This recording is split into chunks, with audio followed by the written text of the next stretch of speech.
इद्दत और निकाह जैसा केस जो पाकिस्तान की हिस्ट्री में कभी नहीं हुआ वो चलाया जाता है। सो आप ये देखेंगे कि अब टाइम आ गया है कि इमरान खान साहब के तमाम केसेस, जिस केस से हम अभी आ रहे हैं, ये प्रोसिक्यूशन के पास आखिरी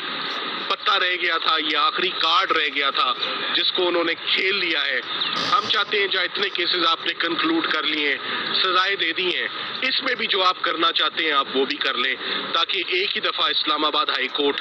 तमाम केसेस का जायज़ा ले ले कि किस इल्ज़ाम में सब्सटेंस है, किस एलिगेशन में वेट है, तो उसके मुताबिक ये फैसले अब होने जा रहे हैं एक हफ्ते में। मैं उम्मीद करता हूँ इन दी एंड कि रमज़ान के अंदर मैं इमरान खान साहब की रिहाई देख रहा हूँ, मैं इमरान खान साहब को बाहर आते हुए देख रहा हूँ, क्योंकि रमज़ान से आगे उनको अंदर रखने का कोई भी जवाज़ किसी भी किस्म का अब नहीं रह जाता, स्पेशली जबकि इन तमाम केसेस का मकसद सबको मालूम है, उसका पॉलिटिकल एंगल था, पॉलिटिकल विक्टिमाइजेशन थी। वो काम भी मुकम्मल हो गया, हलफ भी ले लिए लोगों ने, वजीर आज़म भी बन गए, वजीर आला भी बन गए। सो अब खान साहब को जेल में रखना, उनकी मिसेस को जेल में रखना, ये बिल्कुल बेमानी एक्सरसाइज लग रही है, क्योंकि इन क्रिमिनल केसेस के पल्ले कुछ नहीं है। कि ख्वाहिशमंद थे कि आज जैसे पिछले ट्रायल्स हुए वैसे ही रात लेट नाइट तक 5 गवाह आज नैब ने बुला रखे थे अलकादे ट्रस्ट में कि आज वो पांचों के पांचों गवाह हम एग्जामिन करें, मगर ये ह्यूमनली पॉसिबल नहीं है, ये लीगली पॉसिबल नहीं है। कोर्ट को मुकम्मल इमरान खान साहब की जो डिफेंस टीम है वो लगातार असिस्टेंस हर कोर्ट में देती आ रही है, और आज भी हमने वो असिस्टेंस बगैर किसी रुकावट के, बगैर किसी दिक्कत के दी है, क्योंकि ये भी देखा गया है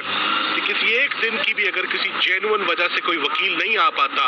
तो उसको फौरन रास्ते से हटाकर उसकी जगह एक पैटर्न और एक ट्रेंड सेट हो गया है किसी और वकील को, डिफेंस काउंसिल को अपॉइंट कर देना। मैं आपको साथ ही साथ ये भी बताता चलूं कि इमरान खान साहब की अपील्स जो है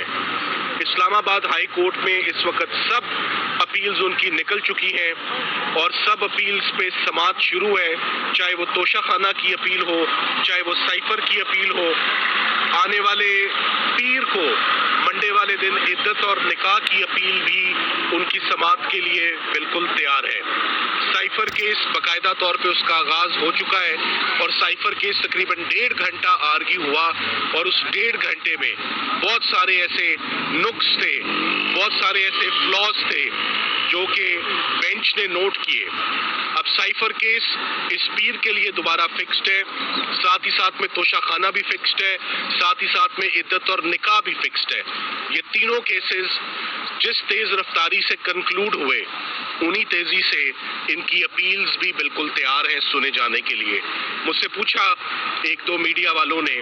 मेरे भाइयों ने 2 दिन पहले, कि क्या वजह है कि इमरान खान साहब की अपील्स इतनी जल्दी कैसे लग गई। तो मैंने उन्हें कहा कि ये केसेस इतने कंट्रोवर्शियल हो गए, इन केसेस ने इतनी तवज्जो हासिल कर ली, ये केसेस इतनी स्पीड में, इतनी पेस में, इतनी हेस्ट में ये डिसाइड हो गए कि it is only reasonable and only fair कि अगर हाई कोर्ट भी उसी तेजी से इन अपील्स को सुने और उन्हीं तेजी से ये भी देखे कि इनके अंदर क्या क्रिमिनलिटी है। साइफर का केस पहला केस होगा कि क्या इमरान खान साहब ने,